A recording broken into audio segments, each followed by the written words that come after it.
Nós somos o grupo B2 de Evolução e Diversificação da Vida na Terra, da professora Hannah, e nós vamos falar nesse trabalho sobre a deriva genética e a importância do acaso na evolução. Bom, primeiro a gente precisa entender que a deriva genética ela é um dos mecanismos de evolução entre a mutação, que é quando o indivíduo ele recebe uma mutação genética e acaba passando isso para seus herdeiros, a migração, que é quando o indivíduo ele sai do seu local de origem e vai para um outro local, uma outra ilha, etc. A seleção natural também, que alguma característica do que o indivíduo tem oferece para ele maior sobrevivência ou algum outro tipo de vantagem. E a deriva genética, que é o que a gente vai tratar agora. Então a primeira pergunta é o que é a deriva genética, né? Nesse desenho aqui a gente tem esses três instantes. E no primeiro instante a gente tem uma população de 3 besouros verdes e 6 besourinhos marrons. E no segundo instante acontece o que a gente vai chamar de deriva genética, que é um evento aleatório que vai acabar reduzindo essa população aleatoriamente, sem escolher qual indivíduo vai ou não sobreviver, independente se for mais forte ou mais fraco. No terceiro instante, a gente repara que esse pisão que foi dado a essa pequena população acabou matando os besouros verdes, sobrando apenas um besouro, diminuindo muito a variedade genética dessa pequena população. E isso praticamente é o que é a deriva genética. Neste exemplo de população do slide, a gente pode perceber que no início da população a gente tinha metade dos alelos dominantes e alelos recessivos. E com isso a gente pode perceber a tendência de eliminar um dos alelos, uma vez que conforme as gerações foram se desenvolvendo, foi perdendo a variabilidade genética, e nesse caso o alelo dominante foi o que se perdeu, e na quinta geração a população já era totalmente composta de alelos recessivos. Analisando agora gráficos e a lei dos grandes números, a gente pode perceber que quando nós temos uma população pequena, os alelos são perdidos devido ao baixo número dentro da população, e por conta disso, a tendência desses alelos é que eles sejam extintos. Agora, nesse segundo gráfico, a gente percebe que a população é um pouco maior, e por conta disso já é possível a gente perceber uma dificuldade para que os alelos sejam perdidos totalmente. E nesse último exemplo, a gente tem uma população muito maior do que o primeiro, e a gente percebe um gráfico mais estável em relação aos alelos, porque as populações que são muito grandes sofrem pouco impacto por conta da deriva genética. Vou falar um pouco sobre o efeito gargalo, que consiste numa redução intensa e aleatória no número de indivíduos de uma população. Aqui com as garrafinhas a gente pode ter uma ideia do que essa redução pode causar com a população, que seria a diferença de proporção entre indivíduos.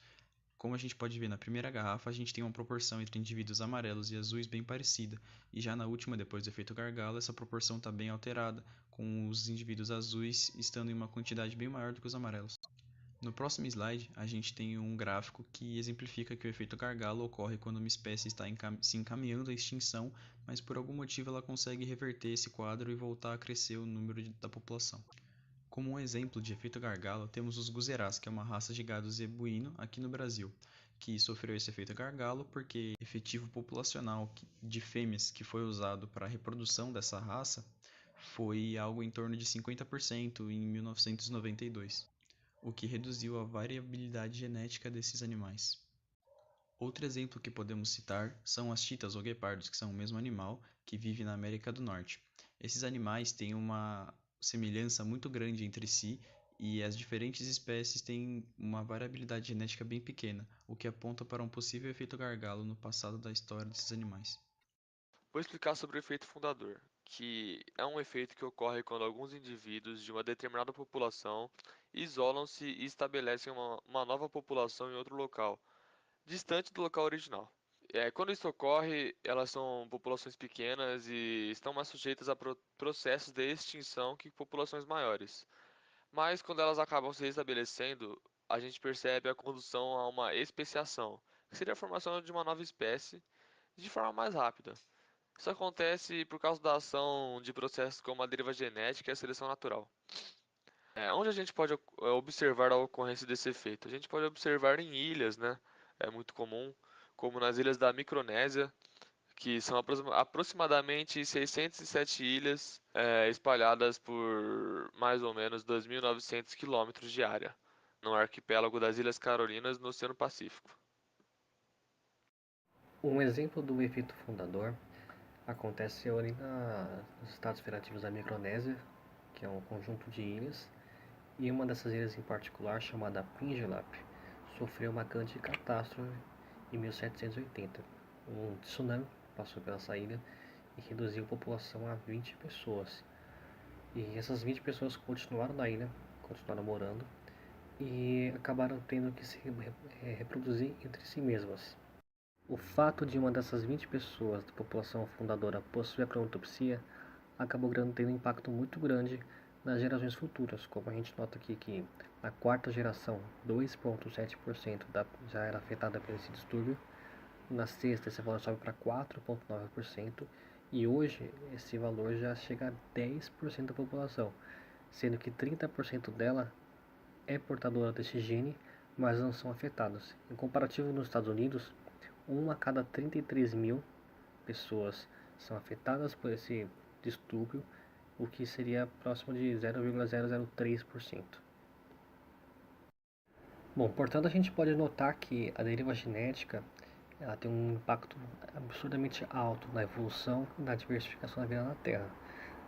Independente de qual for o indivíduo, se ele é mais forte ou mais fraco, se ele é mais propício à reprodução, etc., esses desastres, como terremotos, inundação, incêndios, meteoros, etc., eles escolhem aleatoriamente qual indivíduo vai morrer e devido a essa aleatoriedade, essa causalidade, os sobreviventes que reproduzem, muitas vezes não são os mais adequados. Isso acaba tendo um impacto muito grande nas gerações futuras, muitas vezes causando realmente a extinção de alguns desses espécimes, né?